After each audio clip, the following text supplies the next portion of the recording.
Smarter Proctoring Evaluation Plan. Preparing and planning for successful growth.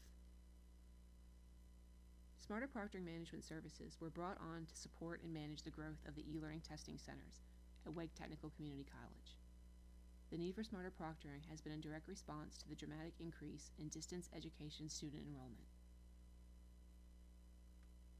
Online learning is continually gaining in popularity, and Wake Tech students have been taking full advantage of our expanding catalog of course offerings. Depending on department requirements, students must come to the e-learning testing centers to complete their exams. According to the publication Community College Week, as of last year, Wake Tech was the third fastest growing large community college in the U.S. Wake Tech's virtual campus has the largest enrollment amongst all Wake Tech campuses, with 9,400 students enrolled for the spring semester in online courses.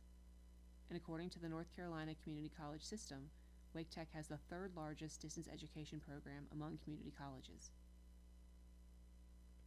Another way to look at that was that 30% of curriculum full-time enrollment was through distance learning. The predicted trend is that while online enrollment numbers should level out over the next few years, there will continue to be a gradual increase. The e-learning testing centers started with only one location and 3 proctors, but over time they've expanded to 3 additional centers, hired more full-time administration, and depending on the semester have between 12 to 15 part-time proctors on contract.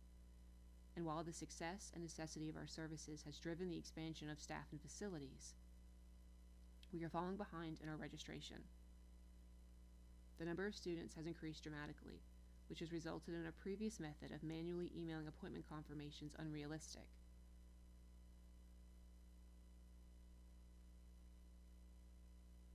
These numbers are from ELTC records, which have been tracking student appointments since 2008.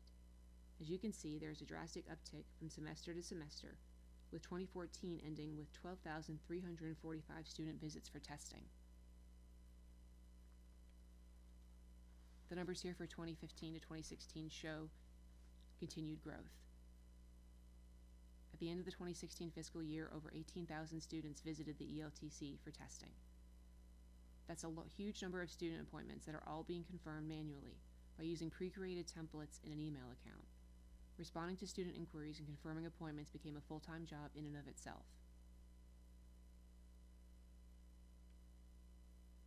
In addition to student appointments, all faculty communications regarding reserving ELTC services for courses, setting testing windows, uploading testing materials, and setting exam parameters was handled and stored through email. In order to maintain organization of exam calendars and faculty information, numerous spreadsheets had to be created and maintained. And with exam changes from faculty occurring weekly, if not daily, this was extremely time-consuming. Obviously, all of this paperwork and manual record-keeping takes away from a proctor's ability to stay present in the room and to provide the level of supervision required to meet Wake Tech academic standards. Also, while our track record is extremely good in avoiding scheduling errors, with so many moving parts, this sort of system is prone to mistakes. So what are the basic goals that need to be met? What improvements are we trying to accomplish? As detailed in the written evaluation plan, the overall goals are fairly simple. We need increased ease and convenience for faculty and students in using ELTC services, a freeing up of staff time for increased focus on proctoring and academic oversight, improved processing of large numbers of online and hybrid courses, and student testing appointments, and more accurate and automatically generated testing statistics for record keeping and tracking of growth.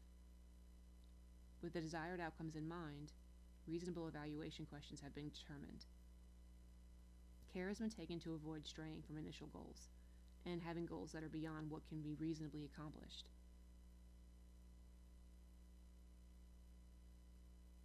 Since this is an actual work-related project, I feel it is not appropriate to discuss cost or particular contract specifics that Wake Tech negotiated with Smarter Proctoring, and I think it's sufficient to say it was an investment that will require appropriate positive results to warrant future funding. The plan is to engage all of our stakeholders to get the transition to Smarter Proctoring up and running for everyone involved: ELTC staff, faculty, and students. However, this presentation is focused on how we plan to evaluate the Smarter Proctoring initiative, not how we implemented it. And since this initiative has so many unique groups that we are trying to benefit, all should be measured to gain the clearest understanding of the success of the project. The separate populations who will be affected by Smarter Proctoring will be the internal ELTC staff, Wake Tech faculty, and of course students. After the pilot summer semester, feedback will be obtained from each of these groups through various methods of data collection. Interviews will be conducted internally by ELTC administration with ELTC staff to gauge how Smarter Proctoring is affecting day-to-day operations of the testing centers. These interviews will consist of both closed-ended questions that can be compared across the board and also open-ended questions to allow staff to discuss at greater length their experiences using Smarter Proctoring. An example of the sort of questions asked may be, on a scale of 1 to 10, rate how effectively Smarter Proctoring has been in increasing staff time dedicated to proctoring and monitoring testing. Please provide examples of how Smarter Proctoring has or has not increased staff ability to focus on proctoring. Surveys have always been given at the end of the semester to both students and faculty, so we have a large amount of past data for comparison. Student surveys are closed-minded multiple-choice questions, given on-site after final exam completion.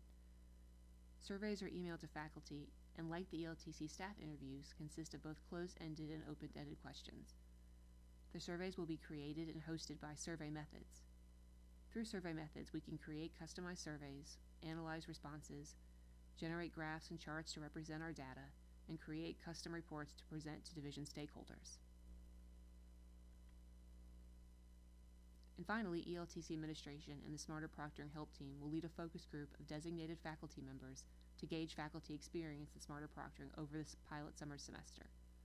This will help to determine faculty involvement and department buy-in, and will also provide faculty a platform to voice any concerns or requests for future services. Since we already have a large amount of data and in-house records from before Smarter Proctoring was brought on board, an interrupted, time-series designed analysis of mixed methods data makes the most sense. By comparing the data collected before and after Smarter Proctoring was introduced, it should be fairly simple to decide if Smarter Proctoring had the desired effect on the target populations.